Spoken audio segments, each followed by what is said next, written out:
नमस्कार दोस्तों।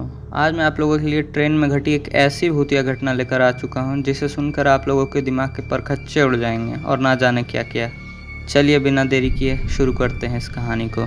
ये कहानी जूली नाम की एक लड़की के साथ घटी थी। मैं आपको पहले जूली का कैरेक्टर समझा देता हूँ। दरअसल जूली एक 21 साल की लड़की है जो कि ईटपुर नामक एक छोटे से गांव में रहती थी जो कि उत्तर प्रदेश में है। वो हायर स्टडीज़ के लिए हैदराबाद जाती है। उसके फैमिली में उसे छोड़कर माँ बाप और भाई थे। ये कहानी तब की है जब जूली अपने घर वापस जा रही थी हैदराबाद से। यूं तो हैदराबाद में भी उसके दोस्त थे लेकिन उसे अपना गांव बहुत पसंद था।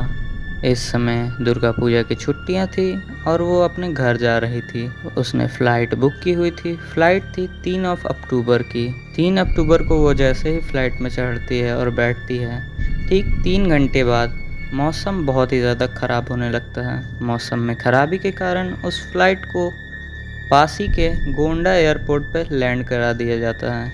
यूँ तो पैसेंजर्स को 50% रिफ़ंड मिलता है लेकिन बहुत ही ज़्यादा हरासमेंट होती है। फ़्लाइट से निकलकर सारा पेपर वर्क ख़त्म करने के बाद जूली एयरपोर्ट से निकल जाती है। एयरपोर्ट से निकलने के बाद उसके गांव जाने का अब बस एक ही रास्ता था, वो था ट्रेन से। जूली पता करती है तो पता चलता है कि गोंडा रेलवे स्टेशन से ईटपुर तक की ट्रेन 7 बजे थी। जूली फटफट जाकर टिकट कटवा लेती है और स्टेशन प्लेटफॉर्म पर ही बैठ जाती है। कुछ देर बाद उसके पास एक औरत आती है, 45 से लगभग 55 साल की। वो उसे चाय ऑफ़र करती है। जूली चाय लेने से मना करती है पहले तो, लेकिन फिर ले लेती है। वो पूछती है कि कितने की है तो वो बोलती है कि 10 रुपये की। जूली चाय पीते पीते ट्रेन का इंतज़ार करने लगती है। लगभग 7 बजे के करीब ट्रेन आती है प्लेटफॉर्म पर और जूली ट्रेन पर चढ़ जाती है। वो अपने टिकट पर जाके बैठ जाती है। माफ़ करना, टिकट पे को कैसे ही बैठ सकता है, वो अपनी सीट पर जाके बैठ जाती है। उसके सामने वाली सीट पर वो देखती है कि एक औरत और उसका बच्चा बैठे हुए हैं। उनके साथ एक आदमी भी है जो कि लगने में उसका पति ही लग रहा था। जूली के ऊपर वाली सीट पर भी एक लड़का बैठा था जो कि लगातार उसे ही घूर रहा था। जूली को ये चीज़ बिल्कुल भी पसंद नहीं आ रही थी लेकिन उसे इग्नोर कर कर वो खिड़की से बाहर देखने लगती है। ट्रेन चलने के बाद वो व्यू ले रही थी। तब तक थोड़ी देर के बाद उसे नींद आ जाती है क्योंकि आज बहुत ही ज़्यादा हरासमेंट हो चुकी थी सुबह से, इसीलिए जूही सो जाती है।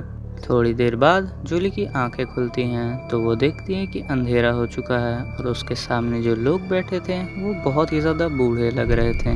वो औरत का चेहरा तो गला हुआ ही लग रहा था और वो लोग इतने ज़्यादा बूढ़े लग रहे थे कि पहचान में ही नहीं आ रहे थे। लग रहा था कि कोई और आके बैठ चुका है उस सीट पर।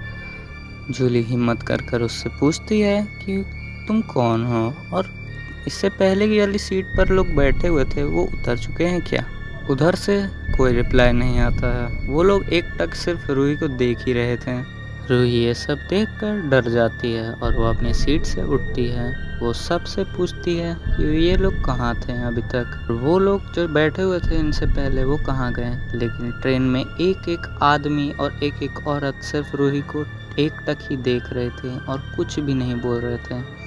रूही ये सब देखकर और भी ज़्यादा डर जाती है और वो जैसे ही अपने ऊपर वाले सीट की तरफ देखती है तो वो लड़का अभी तक उसे देख रहा था। डरने वाली बात यहाँ पर ये थी कि वो तब से लेकर अब तक एक ही पोजीशन में था जब से वो ट्रेन में बैठी है। रूही ये सब देखकर इतनी डर जाती है कि वो ट्रेन में आगे वाले डब्बों की तरफ जाने लगती है। वो जैसे ही गेट तक पहुँचती है ट्रेन के तो उसे बाथरूम जाने का मन करता है तो वो बाथरूम चल जाती है। जैसे ही वो बाथरूम से निकलने लगती है तो दरवाज़ा लॉक हो जाता है। और ट्रेन का तो आप लोग बाथरूम जानते ही होंगे, वो ट्रेन के साथ साथ हिलता रहता है। लेकिन यहाँ पे एक डरावनी बात ये भी थी कि ये बाथरूम बिल्कुल भी नहीं हिल रहा था। रूही जैसे ही दम लगाने लगती है दरवाज़ा नहीं खुलता है, लेकिन वो भगवान को याद करके एक बार खोलती है तो खुल जाता है। उसके साथ जो ये अभी तक हुआ था इसे देखकर रूही इतनी ज़्यादा डर चुकी थी कि वो अब चाहती थी कि जल्दी से जल्दी उसका स्टेशन आए और वो उतर जाए। कुछ देर रूही गेट ही पास रहती है। उसके बाद उसे नज़र आता है कि वो एक ही जगह पे ट्रेन एक ही जगह पे घूमे जा रही है तब से, क्योंकि एक ही साइन बोर्ड रूही को कम से कम 5 से 6 बार दिख चुका है। रूही ये चीज़ नज़रअंदाज करती है। उसके बाद वो अंदर वाली सीट पर अपनी बैठने के लिए जाने लगती है, तो वो अब देखती है कि पूरी ट्रेन की बोगी खाली है और उसमें एक भी पैसेंजर नहीं बैठा हुआ है, सिवाय उस बूढ़ा बुढ़िया के, जो कि उसकी आगे वाली सीट पर बैठे थे, जो कि उसे ही देख रहे थे अभी तक। रूही के ऊपर वाली सीट पर जो लड़का बैठा था वो अभी तक वहीं पे था, लेकिन वो अब सो रहा था, रूही की तरफ नहीं देख रहा था। रूही समझ जाती है कि यहाँ पे कुछ भी नहीं, बहुत ज़्यादा ही गड़बड़ है। फिर भी वो ये सब नज़रअंदाज कर सोने जाने लगती है।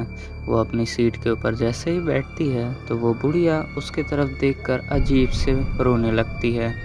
थोड़ी देर रोने के बाद रूही उससे पूछती है कि आप क्यों रो रही है।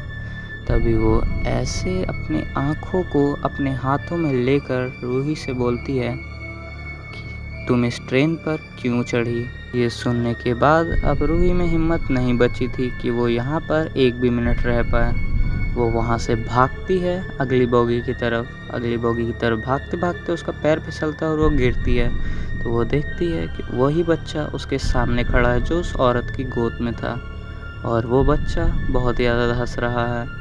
रूही जैसे ही खड़ी होती है तो वो देखती है कि अब ट्रेन में सारे लोग वापस आ चुके हैं और सब कुछ नॉर्मल है, और वो बच्चा भी गायब हो चुका है धीरे धीरे उसके आंखों के सामने से। लेकिन अभी भी रूही से कोई कुछ बोल नहीं रहा था। जैसे तैसे रूही अपने आप को हिम्मत देकर वापस अपनी सीट पर जाती है और बैठती है।